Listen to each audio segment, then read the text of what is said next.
ನಿಮ್ಮ ಸತ್ಯ ಯುನಿಲೆಟ್ ಅಲ್ಲಿ ಫುಲ್ ಮೂನ್ ಸೇಲ್ ಜೂನ್ 29 ಒಂದು ದಿನ ಮಾತ್ರ. ಸತ್ಯ ಯುನಿಲೆಟ್. ಮಂಡ್ಯದ ಮಳವಳ್ಳಿ ಭಾಗದಲ್ಲಿ ಅಂತರ್ಜಲದ ಮಟ್ಟ ಕುಸಿದಿದೆ.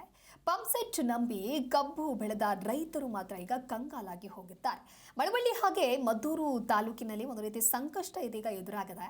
ಕಳೆದ 6 ತಿಂಗಳಿನಿಂದ ನಾಲೆಯಲ್ಲಿ ನೀರು ಬಂದ್ ಆಗದೆ. ಹೆಬ್ಬಕವಾಡಿ ತರುಗನೂರು ನಾಲೆಯಲ್ಲಿ ನೀರಿನ ವ್ಯತ್ಯಯ ಆಗದೆ. ದುರಸ್ತಿಯ ನೆಪದಲ್ಲಿ ನಾಲೆಗಳಿಗೆ ನೀರು ಹರಿಸಿಲ್ಲ ಅನ್ನುವಂಥ ಆರೋಪ ಕೂಡ ಕೇಳಿಬಂದಿದೆ. ಕಣ್ಣೆದುರೇ ಒಣಗ್ತಾ ಇದೆ ಕಬ್ಬು ಕಂಡು ರೈತರು ಇದೀಗ ಆತಂಕವನ್ನು ವ್ಯಕ್ತಪಡಿಸ್ತಾ ಇದ್ದಾರೆ. ಪಂಪ್ ಸೆಟ್ ನಂಬಿ ಕಬ್ಬು ಬೆಳೆದಿದ್ದಂತಹ ಅನ್ನದಾತರು ಒಟ್ಟಾರೆಯಾಗಿ ಸಂಕಷ್ಟಕ್ಕೆ ಸಿಲುಕಿದ್ದಾರೆ.